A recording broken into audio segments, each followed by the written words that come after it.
नमस्कार बच्चों, स्वागत है आप सभी का अपने इस चैनल एग्जाम नाइट पर। मैं बीजेंद्र लैंपेट स्वागत करता हूं और सभी का। आज की ये जो क्लास है मैराथन क्लास होने वाली है। जी हाँ बच्चों, और जो है सारे इंपॉर्टेंट क्वेश्चंस को जो है इंक्लूड किया गया है, जो कि आपके एग्जाम्स के लिए जो है बहुत ही महत्वपूर्ण क्वेश्चनों को जो है लिया गया है। प्रीवियस ईयर के भी क्वेश्चन इसमें जो है इंक्लूड है, प्लस उसके बाद जो है नए क्वेश्चंस को भी आपके मॉडर्न पेपर के अनुसार जो है यहाँ पर इंक्लूड किया गया है। तो आइए स्टार्ट करते हैं क्लास को और पहला क्वेश्चंस को देखते हैं। और साथ ही जो भी क्वेश्चंस आपको आ रहे हैं उसका आंसर जो है आपको जो है कमेंट में करना है, जिससे कि आपकी जो है तैयारी और अच्छी हो सके। तो देखिए, प्रोटीन की सबसे छोटी यूनिट क्या है? जी हाँ बच्चों, glycerol, amino acid, glucose, fatty acid क्या है कि जो है प्रोटीन की सबसे छोटी यूनिट कौन सी है? तो इसका जो ऑप्शन बी है क्या होगा? वो राइट आंसर होगा। आप देख लेना उसको, जो है option B, amino acid. Protein की सबसे छोटी यूनिट एमिनो एसिड। एक शिशु में अस्थायी दांतों का उगना कब शुरू होता है? अस्थायी जो दांत होते हैं वो कब जो है निकलने लगते हैं एक शिशु में? 6 से 8 महीने में, 4 से 5 महीने में। ये क्वेश्चन जो है प्रीवियस ईयर में भी पूछा गया था कि 2 से 3 साल पर या फिर 21 से 22 महीने में। तो कब से जो है? ए। जी हाँ बच्चों, यदि आपको जो है आंसर पता है तो आप जो है कमेंट भी करना, प्लस इसका जो राइट आंसर है कौन सा है? ए। आइए आगे बढ़ते हैं और अगला क्वेश्चन को देखते हैं। सभी क्वेश्चंस बच्चों जो है इंपॉर्टेंस इंक्लूड किए गए हैं इस सेशन में, तो आप जो है पूरा वीडियो जरूर देखिएगा, जिससे कि आपकी जो है परीक्षा में अच्छे मार्क भी आ जाएं। क्योंकि जो है इसी तरीके से जो है सिलेबस जो है, जिस हिसाब से आप सिलेबस दिए जाते हैं उस हिसाब से ये सभी क्वेश्चंस जो हैं आपकी परीक्षा के जो है लिए बहुत ही महत्वपूर्ण हो जाते हैं। क्योंकि हमने आप सभी का सिलेबस को जो है पहले देखा, उसके बाद जो है जो क्वेश्चन इंपॉर्टेंट है इसलिए यहाँ पर इंक्लूड किया कि जो है आप देखें। तो देखिए, जीभ को मुख्य गुहा की फर्श से जोड़ने वाला वलन कहलाता है क्या? हेयर लिप, वैलम पैलेटाई, या फिर एपिग्लोटिस, या फिर फेनिलम लिंगुई। इसे क्या कहते हैं? ऑप्शन डी इसका राइट आंसर है। जो है जीभ को मुख्य गुहा की फर्श से जोड़ता है, फेनुलम लिंगुई। आगे बढ़ते हैं, आइए नेक्स्ट क्वेश्चन को देखते हैं बच्चों। ये क्वेश्चंस भी आपके लिए बहुत ही इंपॉर्टेंट है, तो देखना, इसका आप जवाब देने का प्रयास कीजिएगा। अस्पताल में संक्रामित सुई, ब्लेड आदि को जो है किस रंग के डिब्बे में डालना चाहिए? तो इसकी जो है क्लास हमने जो है अस्पताल में जो डिब्बे रखे होते हैं वो किस काम में लाए जाते हैं उसके लिए जो है हमने ऑलरेडी एक जो है क्लास आपकी कराई थी, उसी पर जो है तो आप उसको देख लेना पहले। लेकिन यहाँ पर जो है आप इसका जवाब दीजिएगा और आगे देखिएगा कि अस्पताल में जो संक्रमित सुई, ब्लेड आदि होते हैं ये जो है किस मतलब रंग के डिब्बे में डाले जाते हैं? तो ऑप्शन बी इसका जो है राइट आंसर है, नीले रंग के डिब्बे में। आगे देखिए बच्चों, ये तो बहुत ही इंपॉर्टेंट क्वेश्चन है कि जो है देखिए, एचसीवी क्यूटनेस मार्ग द्वारा जो है इंजेक्शन लगाते समय त्वचा एवं नीडल के बीच कितने डिग्री का कोण होना चाहिए? बहुत ही इंपॉर्टेंट क्वेश्चन है बच्चों। इसका जो है राइट आंसर कौन सा है? 45 डिग्री। जी हाँ बच्चों, 45 डिग्री जो है इसका राइट आंसर है। तो आइए आगे बढ़ते हैं और अगला प्रश्न को देखते हैं। इंट्रामास्कुलर जो इंजेक्शंस होते हैं इनके लिए कोण क्या? क्योंकि कंडीशंस भी आप देखते रहना कि किस कंडीशंस में किस एंगल से जो है लगाई जाती है। तो इंजेक्शन जो दिया जाता है जो है इंट्रामास्कुलर के लिए, उसका जो है एंगल क्या होता है? 15, 90 या फिर 30, 45। तो इसका जो है 90 डिग्री होता है, मीन्स परपेंडिकुलर जो है लगाए जाते हैं। आइए आगे बढ़ते हैं और अगला प्रश्न देखते हैं। देखिए, इंजेक्शन लगाने हेतु साइट का चयन निम्न पर निर्भर करता है। दवा दिए जाने वाले रूट पर, दिए जाने वाली दवा की मात्रा पर, दी जाने वाली दवा के कैरेक्टरिस्टिक्स पर जो है। इसका जो है उपयुक्त सभी जो राइट आंसर होगा। तो डी इसका राइट आंसर है, आप देख लेना। आइए आगे बढ़ते हैं और अगला प्रश्न को देखते हैं। ये भी महत्वपूर्ण प्रश्न है जो है बच्चों, और जो है प्रीवियस ईयर में पूछा गया था स्टाफ नर्स में कि जो है इंजेक्शन देने से पूर्व नर्स को समर्थ होना चाहिए किससे? उपयुक्त इक्विपमेंट का चयन करने में, सही साइट का चयन करने पर, डिजायर्ड मेडिकेशन तैयार करने में। तो उपयुक्त सभी इसका भी राइट आंसर होगा। ये सारी जो है क्वालिटीज होनी चाहिए कब? जब जो है इंजेक्शंस को देने जा रहे हैं से पहले जो है नर्स को लिए। तो आइए आगे बढ़ते हैं और अगला प्रश्न देखते हैं। ये प्रश्न देखिएगा कि निम्न में से कौन सा प्लास्टिक सिरिंज का एडवांटेज है? मीन्स जो प्लास्टिक सिरिंज यूज की जाती है उसका जो है एडवांटेज क्या है? तो प्लास्टिक सिरिंज डिस्पोजल एवं सस्ती होती है, प्लास्टिक सिरिंज आसानी से टूटती नहीं है, एयर एम्बोलिज्म की रिस्क कम होती है। तो इसमें भी आपका राइट आंसर कौन हो गया? डी, क्योंकि ये सारी चीज़ें होती है। आइए आगे बढ़ते हैं और अगला प्रश्न देखते हैं। तो ये देखिए अगला प्रश्न जो है, मानव शरीर में कलाई में कितनी हड्डियां पाई जाती हैं। बच्चों सभी क्वेश्चंस इंपॉर्टेंट है क्योंकि जो प्रीवियस ईयर में भी पूछे गए हैं, प्लस जो है अभी ये जो है इस क्लास में जो है जितने भी क्वेश्चंस कराए जा रहे हैं ये सभी जो है इंक्लूड करते समय आपका प्रीवियस ईयर भी देखा गया है, उस अकॉर्डिंग भी सेट किया गया है। तो मानव शरीर में के कलाई में जो है, मानव शरीर की जो कलाई होती है उसमें कितनी हड्डियां होती है, तो उसमें जो है कितनी हड्डियां होती हैं, 18 हड्डियां होती। देख लेना इसका राइट आंसर क्या है, 18 जो है बोन्स होती हैं। आगे देखिए कि ताप का नियंत्रण करने वाला केंद्र कौन सा होता है, मीन्स जो ताप का नियंत्रण करता है उसे क्या कहते हैं, हाइपोथैलेमस, सेरिबरम या फिर पीयूष ग्रंथि, उसे क्या कहते हैं, हाइपोथैलेमस। देखिए बच्चों इन प्रश्नों को देखिए कि रक्त समूह की खोज किस वैज्ञानिक द्वारा किया गया था। ये क्वेश्चंस भी इंपॉर्टेंट है और कई बार परीक्षा में पूछा गया है और आशा करते हैं कि आपका इसका राइट आंसर भी पता होगा, तो आप कमेंट जरूर कीजिएगा। जी हाँ बच्चों, और यदि क्लास अच्छी लग रही है क्योंकि इंपॉर्टेंट क्वेश्चंस को इंक्लूड किया गया परीक्षा की दृष्टि से, तो आप जो है चैनल को सब्सक्राइब कर देना आगे जो है किसी भी क्लास के लिए और जानकारी अपडेट के लिए। जी हाँ बच्चों, इस चैनल पर आपको जो है सभी जो जानकारियाँ प्लस जो कंटेंट उपलब्ध कराए जाते हैं आपके सिलेबस के अकॉर्डिंग ही जो है उपलब्ध कराए जाते हैं। तो आइए देखते हैं इसका जो राइट आंसर है वो कौन सा है, ऑप्शन सी इसका राइट आंसर है। लैंड स्टेनर ने जो है इसको मतलब जो है वैज्ञानिक द्वारा इसकी खोज की गई थी। हाइवर्सिन जो कैनाल होती है ये कहाँ पर होती है, तो उसे कहाँ पर, हड्डियों में। जी हाँ साथियों, आइए आगे बढ़ते हैं और अगला प्रश्न को देखते हैं। दांतों तथा हड्डियों में पाए जाने वाले तत्व कौन से हैं। दांतों एवं हड्डियों में जो तत्व पाए जाते हैं वे कौन से हैं, पोटेशियम और कैल्शियम, कैल्शियम और मैग्नीशियम, कैल्शियम और फास्फोरस, फास्फोरस व सल्फर। तो कौन से हैं, कैल्शियम व फास्फोरस। जी हाँ बच्चों, कैल्शियम और फास्फोरस आप जो है इसका राइट आंसर देख लेना और कमेंट भी करना। जी हाँ, जिससे कि आपकी जो है तैयारी और अच्छी हो सके। तो आइए आगे बढ़ते हैं और अगला प्रश्न देखते हैं। मनुष्य के शरीर में पसलियों के कितने जोड़े होते हैं। जी हाँ बच्चों, मनुष्य का जो शरीर होता है उसमें जो है कितनी जो है जोड़े पसलियाँ होती हैं, 12, 10, 14 या फिर 11। तो राइट आंसर क्या है, ऑप्शन ए 12। तो आप जो है इसका राइट आंसर देख लेना, प्लस का कमेंट करना। जी हाँ बच्चों, जिससे कि कमेंट करने से आपकी जो है तैयारी और अच्छी हो जाएगी। आइए आगे बढ़ते हैं और अगला प्रश्न देखते हैं। वृद्धावस्था में मनुष्य की हड्डियाँ क्यों कमजोर हो जाती हैं। देखिए बच्चों, वृद्धावस्था हो या फिर वैसे भी, यदि हड्डियों की अधिकतर बात आती है कमजोरी की हड्डियों में, तो और जैसे रिकेट्स हुआ, तो इन सब में जो है किसका मुख्य जो है रोल होता है, वो कैल्शियम का होता है। जी हाँ बच्चों, कैल्शियम की कमी से ही जो है ऐसी घटनाएं घटती हैं, मीन्स ऐसी स्थिति बनती है। तो वृद्धावस्था में कह रहा है कि मनुष्य की हड्डियां क्यों कमजोर होती हैं, आयोडीन की कमी से नहीं, लोहे की कमी से भी नहीं, कैल्शियम की कमी से। जी हाँ बच्चों, इसका जो राइट आंसर है कौन सा है, ऑप्शन सी इसका राइट आंसर है। तो आइए आगे बढ़ते हैं और अगला प्रश्न देखते हैं।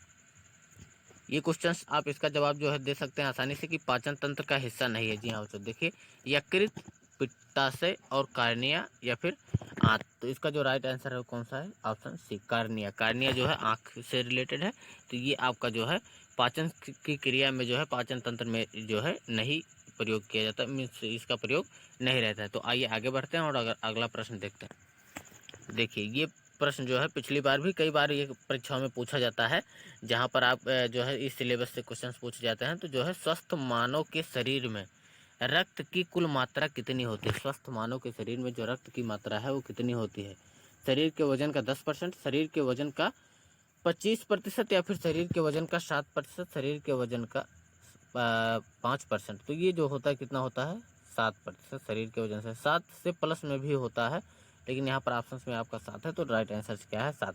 इसका कहने का मतलब ये है साथी, जैसे मान लो कोई व्यक्ति जो है 50 kg का है, तो उसका जो 7% निकाला जाएगा वो आएगा क्या, 3.5। इसका कहने का मतलब ये है कि जो है 7% जो है टोटल भार का, जो शरीर का भार होता है उसका जो है 7% जो है निकालने पर क्या आता है, मनुष्य का जो है ब्लड बताया जा सकता है कि कितना है। तो आइए आगे बढ़ते हैं और अगला प्रश्न को देखते हैं। देखिए हीमोग्लोबिन में होता है, हीमोग्लोबिन में क्या होता है, तांबा, लोहा, मैग्नीज या फिर जस्ता। तो हीमोग्लोबिन में क्या होता है, लोहा। लोहा इसका राइट आंसर। आगे बढ़ते हैं अगले प्रश्न के लिए। मानव शरीर का रक्त बैंक किसे कहा जाता है। बहुत ही इंपॉर्टेंट क्वेश्चन है बच्चों, और यदि आपको जो है इसका जवाब पता है तो कमेंट जरूर से जरूर कीजिएगा, प्लस लाइक भी कर दीजिएगा, जिससे कि जो है आगे ऐसी ही वीडियो जो है आपको और मिल सके। तो देखिए मानव शरीर का रक्त बैंक किसे कहा जाता है? प्लीहा को, यकृत को, हृदय को या फिर किडनी को? तो किसे कहा जाता है? प्लीहा को। जी हाँ बच्चों, इसका राइट आंसर क्या है? फर्स्ट इसका राइट आंसर है। आगे बढ़ते हैं अगले प्रश्न के लिए। देखिए साथियों, लाल रक्त कणिकाएं जो होती हैं RBC, रेड ब्लड सेल्स, किस नाम से जानी जाती हैं? मीन्स इसका जो नाम होता है क्या होता है? साइंटिफिक नेम में भी इसका नेम, जैसे RBC का, WBC का अलग अलग नेम होता है सभी का, और जो है प्लाज्मा का। तो इसमें जो है आपका लाल रक्त कणिकाएं पूछा गया है, तो एरिथ्रोसाइट्स। जी हाँ बच्चों, इसका जो राइट आंसर है कौन सा? एरिथ्रोसाइट्स। तो इसका जो है यही राइट आंसर है। आगे बढ़ते हैं अगले प्रश्न के लिए। इसका जवाब आपको जो है देने का पूरा प्रयास कीजिएगा कि मानव शरीर के किस भाग में पायरिया रोग लगता है। बहुत ही सरल है, प्लस यदि आपने कभी भी इस प्रश्न को पढ़ा हो तो आप देखना, इसका जवाब देना कि दांत, मसूड़ा या फिर बृहदांत्र, क्षुद्रांत या फिर फुफ्फुस। तो देखना इसका राइट आंसर क्या है, वो भी जवाब देना। कमेंट हम आपका देखेंगे। जी हाँ बच्चों, तो आप देख लेना इसका राइट आंसर क्या है, कमेंट जरूर से कर दीजिए। उसके बाद हम बताते हैं कि दांत और मसूड़ा। जी हाँ, इसका फर्स्ट जो राइट आंसर है वो कौन सा है? दांत और मसूड़ा। आइए आगे बढ़ते हैं। किस रक्त वर्ग में एंटीबॉडी नहीं पाई जाती है? वो कौन सा? जी हाँ बच्चों, जैसे कि A group, B group, AB group या फिर O में। तो किस में ऐसा है जिसमें जो है एंटीबॉडी नहीं पाई जाती? तो कौन सा है? Blood group AB। देख लेना, बहुत ही इंपॉर्टेंट क्वेश्चन है। Right answer option C। आइए आगे बढ़ते हैं, अगला प्रश्न को देखते हैं। निम्न में से कौन पोलियो का कारण है? जी हाँ बच्चों, पोलियो जो है किससे फैलता है? एक कृमि से, एक वायरस से, एक बैक्टीरिया से या फिर एक कवक से? फंगस, वायरस, बैक्टीरिया या फिर कृमि? तो कौन से हैं? ऑप्शन बी इसका राइट आंसर है, वायरस, पोलियो के लिए। आगे बढ़ते हैं अगले प्रश्न के लिए। बच्चों हम अभी इसी क्लास में आपको बताने वाले हैं कि आपको कहाँ से एक जो है इसकी आपको PDF मिलेगी। जी हाँ बच्चों, टेलीग्राम से यदि आप जुड़ जाएंगे तो वहाँ पर आपको इसकी PDF जो है उपलब्ध कराई जाएगी। प्लस जो है PDF के बाद जो है आपको जो है कई क्वेश्चंस का जो है एक सीरीज भी वहाँ पर उपलब्ध कराई गई है, जिस सीरीज को आप डाउनलोड करके जो है वहाँ से आप जो है अपनी तैयारी को और अच्छा कर सकते हैं, क्योंकि वहाँ पर क्वेश्चंस की सीरीज आपको दी गई है और उस क्वेश्चंस की सीरीज को आप आसानी से कर सकते हैं मॉक टेस्ट के रूप में, जिससे कि आपकी तैयारी और अच्छी हो जाएगी। तो आइए आगे बढ़ते हैं अगले प्रश्न के लिए। विषाणु होते हैं, अभी इधर जो क्वेश्चन आ रहे हैं ये बहुत इंपॉर्टेंट है। तो विषाणु होते हैं क्या? एक कोशिकीय, बहुकोशिकीय, अकोशिकीय या फिर इनमें से कोई नहीं? तो ऑप्शन C इसका राइट आंसर है, अकोशिकीय। आगे बढ़ते हैं अगले प्रश्न के लिए बच्चों। विटामिन की खोज किसने की थी? जी हाँ, विटामिन की खोज किसने की थी? ये क्वेश्चन जो है कई बार मिलता है। यदि आपको इसको राइट आंसर पता है तो कमेंट जरूर से जरूर कीजिएगा बच्चों। जी हाँ बच्चों, कमेंट जरूर से जरूर कीजिएगा। कौन सा है? हक्सले, फंक, पुरकिंजे या फिर doctor Khurana? Right answer option B। आगे बढ़ते हैं अगले प्रश्न के लिए। Study of skin. जी हाँ, स्टडी ऑफ स्किन जो है क्या है? डर्मेटोलॉजी, वायरोलॉजी, ऑस्टियोलॉजी या फिर एंथोलॉजी? तो इसका जो राइट आंसर होगा स्टडी ऑफ स्किन के लिए क्या होगा? कमेंट जरूर से कीजिएगा कि क्या है? डर्मेटोलॉजी। मीन्स यदि आपको ऑप्शंस पता भी हो जाते हैं, अब एक बार कमेंट यदि आप करेंगे तो उसके साथ जैसे यहाँ पर आपको है तो वहाँ पर आप लिख देना स्टडी ऑफ स्किन, फिर उसके बाद लिखना कि डर्मेटोलॉजी। इससे आपकी तैयारी भी अच्छी हो जाएगी। तो आइए आगे बढ़ते हैं अगले प्रश्न के लिए। हृदय व फेफड़े की गति को सुनने के लिए, जी हाँ बच्चों, हृदय व फेफड़े की गति को सुनने के लिए किसका प्रयोग किया जाता है? स्टेथोस्कोप का, क्रेस्कोग्राफ का या फिर सिस्मोग्राफ का या फिर रिएक्टर स्केल का? तो जो हृदय व फेफड़े की गति सुनी जाती है वो किसके द्वारा सुनी जाती है? क्रेस्कोग्राफ के द्वारा। इंपॉर्टेंट क्वेश्चन था, आप इसको भी देख लेना। प्लस जो है PDF हम आपको उपलब्ध करा देंगे, प्लस जो है यदि आप चाहें तो नोट डाउन भी कर सकते हैं। आगे बढ़ते हैं अगले प्रश्न के लिए। जो सूखा रोग होता है, सूखा रोग जैसे रिकेट्स, किसके कमी से होता है? सूखा रोग जो रिकेट्स है वो किसकी कमी से होता है? कैल्शियम और फास्फोरस, कार्बोहाइड्रेट, आयोडीन या फिर सल्फर? अब इस प्रश्न का जवाब जो है आपको पता भी होगा, क्योंकि ये बहुत ही क्वेश्चंस कई बार भी पूछा गया है। तो आशा करते हैं कि आप इसका जवाब जो है कमेंट में देंगे और हम आपके कमेंट का इंतजार करेंगे। जैसा भी कमेंट आपको दे रहे हैं उस पर आपको जो है जवाब भी दिया जाएगा टीम के द्वारा, प्लस आपको जो है रिस्पांस भी दिया जाएगा आपके कमेंट का। तो आप इसका जवाब जरूर से जरूर दीजिएगा। आइए आगे बढ़ते हैं अगले प्रश्न के लिए। प्लस हम अभी आपको बता दें कि लास्ट में हम जो है आपको 10 ऐसे क्वेश्चंस को देंगे जिसका जवाब आपको देना है, जिससे कि आप जो है तैयारी भी करेंगे, प्लस आप 10 में से कितने जवाब जो है दे पाएंगे, क्योंकि उसका आंसर हम आपको नहीं बताएंगे और कमेंट में आपको उसका आंसर दिया जाएगा जैसे जैसे आप जो है कमेंट करेंगे। तो देखिए, शरीर का जो सामान्य तापमान है वो कितना होता है? 99.6 फ़ारेनहाइट या फिर 34.6 सेल्सियस या फिर 37 फ़ारेनहाइट, 98.6 फ़ारेनहाइट। जो सामान्य तापमान होता है वो होता है 98.6 फ़ारेनहाइट। नॉर्मली क्वेश्चन हैं ये बहुत पूछे जाते हैं पर साथियों, क्योंकि इंपॉर्टेंट क्वेश्चन हैं तो इससे आपकी रिवाइज अच्छी हो जा रही होगी। तो आगे बढ़ते हैं अगले प्रश्न के लिए। इस प्रश्न का जवाब आप लोग दीजिएगा कि अनुवांशिकी का पिता कहा जाता है किसे? अनुवांशिकी का जो पिता है वो किसे कहा जाता है? मेंडल, हैक्सेल, पुरकिंजे या फिर फ्लेमिंग। तो मेंडल को क्या कहा जाता है? सॉरी,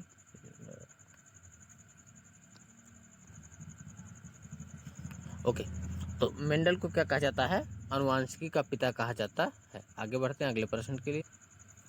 एथलीट फुट रोग जो होता है, जी हाँ, एथलीट फुट रोग जो होता है वो जो है किसके कारण से होता है? फंगस, बैक्टीरिया, निमातोड या फिर प्रोटोजोआ। तो वो किसके कारण से होता है? फंगस के कारण। जी हाँ, फंगस के कारण होता है एथलीट फुट। इम्पॉर्टेंट जो है डिजीज है और पूछा भी जाता है आप एग्जाम्स में कई बार कि एथलीट फुट जो है रोग जो है किससे संबंधित है? तो फंगस से।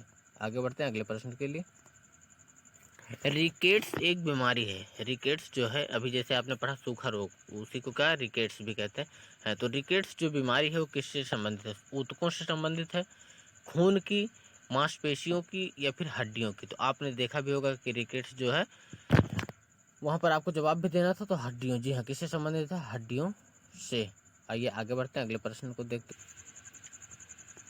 लास्ट में बच्चे जो आपको क्वेश्चंस दिए जाएंगे उसको जरूर आप जो है उसका ट्राई करना आंसर देने का, क्योंकि वो सभी इंपॉर्टेंट क्वेश्चंस होंगे जिससे आपकी रिवाइज भी अच्छी हो जाए। तो इसका जवाब दीजिएगा कि हृदय तथा उसकी बीमारी के अध्ययन को क्या कहते हैं? कार्डियोलॉजी, हेपेटोलॉजी, ऑस्टियोलॉजी या फिर इनमें से कोई नहीं। तो हृदय तथा उससे संबंधित जो बीमारी होती है उसकी बीमारी के अध्ययन को क्या कहा जाता है? कार्डियोलॉजी। जी हाँ, सॉरी, कार्डियोलॉजी। ऑप्शन ए जो है इसका राइट आंसर है कि कार्डियोलॉजी हृदय से संबंधित है। आगे बढ़ते हैं अगले प्रश्न के लिए। देखिए इस क्वेश्चन को कि जिन बच्चों को, जी हाँ साथियों, जिन बच्चों को सूर्य का प्रकाश जो है नहीं मिलता है वह रोगी होते हैं किससे? रिकेट्स के, मिक्सिडिमा के या फिर रात्रि अंधेपन के, इनमें से कोई नहीं। तो वे किससे जो है बीमारी, उनको कौन सी बीमारी होती है? रिकेट्स की बीमारी। तो सूर्य जैसे विटामिन डी की कमी से कौन सा रोग होता है? रिकेट्स। तो आप इसको भी ध्यान में देना। आगे बढ़ते हैं अगले प्रश्न के लिए। इस प्रश्न को साथियों जो है वेरी वेरी इंपॉर्टेंट करके इंक्लूड करना, क्योंकि ये क्वेश्चंस जो है जब पूछा जाता है तो बहुत सारे बच्चे जो है इसमें कंफ्यूज होते हैं। मलेरिया रोग की जो प्रभावी औषधि है कुनैन का निष्कर्षण जो है किया जाता है किससे? सिनेमन की छाल से, सिनकोना की छाल से या फिर तुलसी की पत्तियों से, कत्था वृक्ष की छाल से। अब इसमें सिनेमन और सिनकोना को लेकर भी, क्योंकि जब आप जो है तैयारी करके जाएंगे और आपको पता होगा कि सिनकोना की छाल से, तब भी जो है बहुत सारे बच्चे जो है डाउट में हो जाते हैं। तो इसका राइट आंसर कौन सा है? सिनकोना की छाल से। सिनकोना की छाल से। तो इसका राइट आंसर कौन है? ऑप्शन भी देख लेना, बहुत इंपॉर्टेंट प्रश्न है। तो आगे बढ़ते हैं अगले प्रश्न के लिए। देखिए यदि हड्डियों को मांसपेशियों से जोड़ने वाला जो ऊतक होता है उसे क्या कहा जाता है? हड्डियों को मांसपेशियों से और हड्डियों को हड्डियों से, ये क्वेश्चंस दोनों बनते हैं। तो देख लेना कि हड्डियों को मांसपेशियों से यदि जोड़ा जा रहा है तो कौन सा ऊतक होगा? टेंडन। कौन सा? टेंडन। आगे बढ़ते हैं अगले प्रश्न के लिए। ये है बच्चों कि हड्डियों को हड्डियों से जोड़ने वाला ऊतक कौन सा? आप देखिए, हड्डियों को हड्डियों से जोड़ने वाला, लिगामेंट, अस्थिबंध, टेंडन या फिर ए और बी दोनों। तो इसका जो राइट आंसर है ए और बी दोनों। इसी को लिगामेंट भी कहा जाता है, इसी को अस्थिबंध भी कहा जाता है। तो इसका जो राइट आंसर है वो कौन सा हो गया? ऑप्शन डी, ए और बी दोनों। देख लेना, हो सकता है बच्चों कि आपको जो है एक ही ऑप्शन दिया जाए, अस्थिबंध या फिर लिगामेंट। तो आप जो है उससे भी जो है देखना, दोनों में से एक रहेगा, तब भी आप जो है जवाब राइट देना। आगे बढ़ते हैं अगले प्रश्न के लिए।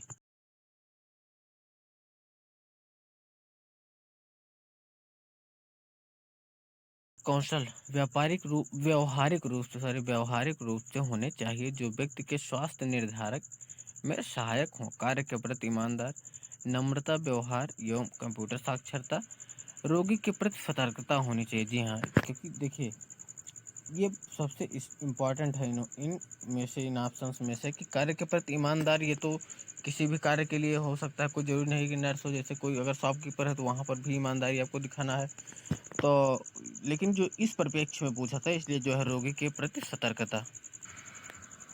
ये प्रश्न देखिए बच्चों कि मानव शरीर की फीमर हड्डी, जी हाँ बच्चों, जो सबसे बड़ी हड्डी होती है मानव शरीर की, कहाँ पर होती है? कलाई की हड्डी होती है, या फिर जांघ की हड्डी, या फिर कंधे की हड्डियाँ? हंसली कौन सी होती हैं? तो जांघ की जो हड्डी होती है उसी ही कहा जाता है फीमर, उसी का नाम है, और प्लस जो है वही जो है पूरे शरीर की सबसे बड़ी हड्डी है फीमर। आगे बढ़ते हैं अगले प्रश्न के लिए। बच्चों में प्रोटीन की कमी के होने से कौन सा रोग होता है? मीन्स होने वाला रोग क्या है? क्वाशियोरकॉर, या फिर मैराक्समस, या फिर घेंघा? दोनों ए और बी दोनों जो है सेम है, दोनों ही जो है प्रोटीन की कमी से होने वाले बच्चों में रोग हैं। जी हाँ, तो इसका राइट आंसर कौन सा हो गया? ए और बी दोनों, ऑप्शन 4। आगे बढ़ते हैं अगले प्रश्न के लिए। इसका भी जवाब आप लोग देने का प्रयास कीजिएगा कि सबसे छोटी हड्डी मानव की जो होती है, सबसे स्टिपीज जिसे कहा जाता है, उसका नाम है स्टिपीज, और बड़ी हड्डी का नाम है फीमर। तो जो छोटी हड्डी होती है, बड़ी हड्डी कहाँ? जांघ पर। और जो छोटी हड्डी होती है वो कहाँ पर होती है? कान। जी हाँ, कान के मध्य भाग में स्टिपीज होती है। आगे बढ़ते हैं। अब बच्चों इन प्रश्नों का जवाब आपको जो है कमेंट में करना है, जो कि आपके लिए बहुत ही इंपॉर्टेंट है। कि देखिए, एलिसा जांच किस रोग की पहचान कराती है? जी हाँ, किस रोग की पहचान के लिए एलिसा की जांच की जाती है? TB, polio, cancer, AIDS? इसका राइट जवाब आप दीजिएगा जो है कमेंट में। आगे बढ़ते हैं अगले प्रश्न पर। देखिए, गंदा पानी पीने से कौन सी बीमारी हो सकती है? निमोनिया, स्मॉल पॉक्स, कॉलरा, या फिर हाइपर टेंशन? तो आप देखना इसका राइट आंसर देना क्या है। अब ये सभी का आपको राइट आंसर जो है कमेंट में देना है, और कमेंट में जो है आपका जो है वो प्रयास किया जाएगा टीम का कि आपको उत्तर जो है कमेंट पर ही जो है उपलब्ध कराया जाए। आगे बढ़ते हैं आगे। कीमोथेरेपी का कब की जाती है? कीमोथेरेपी का प्रयोग कब किया जाता है? कैंसर में, हेपेटाइटिस ए में, अर्थराइटिस में, या फिर ट्यूबरकुलोसिस, टीबी में? इसका भी आपको राइट आंसर देना है जो है कमेंट में। और ये जो कि बहुत ही महत्वपूर्ण प्रश्न है कि चिकित्सा शास्त्र का जनक किसे कहा जाता है? अरस्तु, थियोफ्रेटस, हिप्पोक्रेटस, या फिर गैलन? राइट आंसर आप जो है कमेंट में दीजिएगा। आगे बढ़ते हैं। इसका भी जवाब आपको जो है कमेंट में देना है कि मस्तिष्क का कौन सा भाग हृदय को नियंत्रित करता है? मेरुरज्ज, मेडुला ऑब्लांगेटा, या फिर तंत्रिका कोशिका, न्यूरॉन? राइट आंसर आप कमेंट में दीजिएगा। बच्चों आज के लिए इतना ही जो है। आशा करते हैं कि आपको क्लास अच्छा लगा होगा। सब्सक्राइब जो है चैनल को जरूर से जरूर कर दीजिएगा आगे क्लास के लिए। और क्लास आपको कैसी लगी कमेंट कीजिएगा। आगे किस प्रकार की क्लास आपको चाहिए, आप किस एग्जाम की तैयारी कर रहे हैं, इसको जो है कमेंट में आप जो है जरूर से जरूर मेंशन कीजिएगा।